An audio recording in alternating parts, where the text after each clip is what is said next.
तुळजापूर तालुक्यातील सर्वात मोठे धरण म्हणून बोरी धरणाकडे पाहिले जातं. याच धरणावर तुळजापूर, नळदुर्ग आणि अंदूर या 3 गावांचा पाणीपुरवठ्याची मदार आहे. मागील वर्षी सर्वत्र पिण्याच्या पाण्याची टंचाई असताना या 3 गावांना या धरणाने मोठा आधार दिला. मागील वर्षी पाणी टंचाईची झळ या गावांना कधी बसलीच नाही. आता हे धरण पूर्ण क्षमतेने भरून ओसंडून वाहतंय. पण पालिकेच्या ढिसाळ कारभारामुळे नळदुर्गकरांना ऐन सणासुदीच्या काळात पाणी टंचाईचा सामना करावा लागतोय. मागील 25 ते 30 वर्षापूर्वी बसविण्यात आलेल्या पाणीपुरवठा पंपाकडे पालिकेने साफ दुर्लक्ष केल्याचं दिसून येतंय, ज्याचा नाहक फटका इथल्या नागरिकांना सोसावा लागतोय. सातत्याने बिघाड व वारंवार मोटारी जळणे हे नित्याचेच झालंय.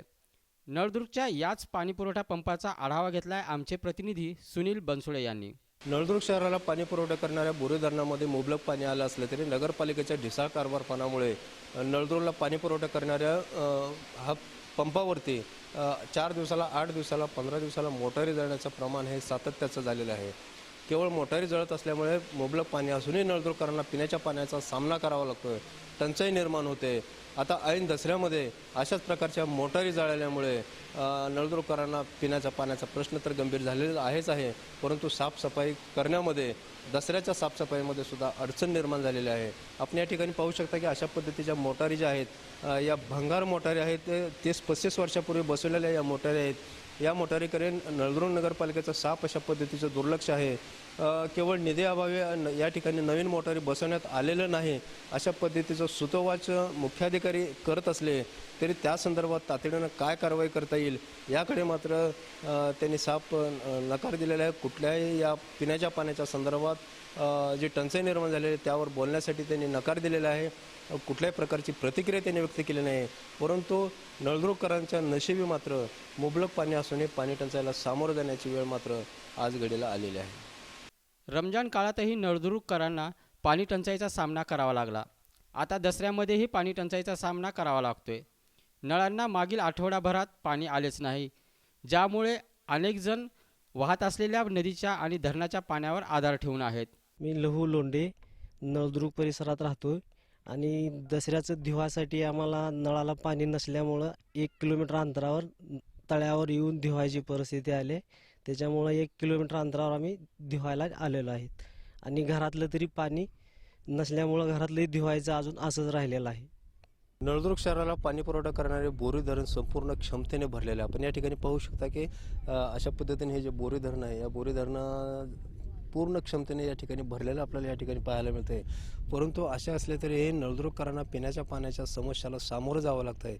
वारंवार होणारा मोटारीमधला बिघाड आणि त्याकडे नगरपालिकेचे हेतुपुरस्परपणे होत असलेले दुर्लक्ष यामुळेच नळदुर्गकरांना ऐन दसऱ्याच्या सणामध्ये नागरिकांना धुण्यासाठी म्हणून नदीचा आसरा घ्यावा लागतो, तळ्याचा आसरा घ्यावा लागतोय.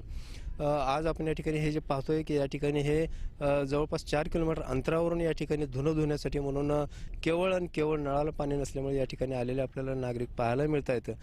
तर एकंदरीत अशा पद्धतीनं जर नगरपालिका पाणी पुरवठा करत असेल तर या पालिकेच्या अशा या कारभाराविरुद्ध नागरिकांमध्ये संतापाची लाट नक्कीच उसळलेली आहे. SBN महाराष्ट्र, सुनील बनसोडे, उस्मानाबाद. दरम्यान पालिकेतील काँग्रेसचे सत्ताधारी गटाचे शहबाज काझी यांनी पाणीपुरवठा योजनेचा 48 लाखांचा प्रस्ताव शासनाकडे पाठविला आहे. तो मंजूर झाल्यास 2 महिन्यात सुरळीत पाणीपुरवठा होईल असे त्यांनी सांगितले. तर दुसरीकडे शिवसेनेचे नगरसेवक कमलाकर चव्हाण यांनी पालिकेत काँग्रेसचे विद्यमान आमदार मधुकर चव्हाण यांच्या होणाऱ्या ढवळाढवळीचा हा परिणाम असल्याचं सांगितले. नळदुर्ग नगरपालिकेचा कारभार एवढा ढिसाळ झालेला आहे. गेली 5 वर्षे नळदुर्गची जनता ह्या कारभाराला वैतागून गेली आहे. त्याचं कारण आहे 5 वर्षामध्ये 10-10 महिन्याला नगराध्यक्ष काँग्रेसचे विद्यमान नेते मधुकर चव्हाण यांच्या राजकारणामुळेचा फटका नळदुर्गवासींना बसलेला आहे. अत्यंत पाण्याचा गंभीर प्रश्न आहे. 2.5 वर्षापूर्वी त्या सभागृहामध्ये आम्ही सभागृहामध्ये जीबीमध्ये नवीन 2 मोटरी जॅक्वेलच्या 2 आणि फिल्टरचे 2 4 पॅनल बॉक्स बदलाचं पूर्ण ठराव असताना केवळ कार्यक्षम नगराध्यक्ष बदलत गेल्यामुळं पैसा नगरपालिकेकडे पडून असल्यामुळं नळदुर्गवासियाची अशी अवस्था झालेली आहे. धरण उशिरानं कोरड कशाला ऐन सणासुदीच्या दिवसामध्ये 15-15 दिवस पाणी येत नाही. त्याचं कारण 25-30 वर्षापूर्वीच्या जुन्या मोटरी सगळं जुनं मटेरियल नवीन बसवल्याशिवाय हा प्रश्न गंभीर सुटणार नाही. रमजानचा महिना आला, पाण्याची बोंबाबोंब, दसरा आला पाण्याची बोंबाबोंब. ह्या सर्वस्व नळदुर्गच्या ढिसाळ नगरपालिकेच्या कारभारामुळं जनतेला याचा फटका बसलेला आहे. नळदुर्ग सुधारित पाणी मीडिया फिल्टरबद्दल या ठिकाणी मी एवढंच सांगतो की नगरपालिकेने मागच्याच वर्षी फिल्टर मीडियाचा या ठिकाणी टेंडर काढलं होतं. तो टेंडर त्यावेळी 16 लाखाचा होता.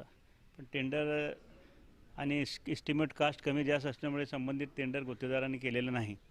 पुन्हा नगरपालिकेने सुधारित टेंडर आणि पाणी पुरवठ्यासाठी अत्याधुनिक मोटरीसाठी 48 लाख रुपयाचा प्रस्ताव या ठिकाणी मागच्या महिन्यात 1.5 महिन्या अगोदर नागपूरला मंजुरीसाठी पाठवलेला आहे. आणि ते लवकरच आता मंजूर होण्याच्या अंतिम टप्प्यात आहे. आणि ते मंजूर झाल्या एक 4-8 दिवसात टेंडर प्रक्रिया पूर्ण होईल. आणि ती टेंडर प्रक्रिया पूर्ण झाल्यानंतर 1-2 महिन्याच्या कालावधीत या ठिकाणी आपल्याला शुद्ध पाणी पुरवठा पूर्ण नळदुर्गला या ठिकाणी मिळणार आहेत. एकंदरीत पालिकेतील कुरघोडीच्या राजकारणात नागरिकांचा मात्र बळी जातोय. किमान मूलभूत सोयी सुविधा तरी पालिका पुरवेल का, हा प्रश्न नळदुर्गकरांना भेडसावतोय.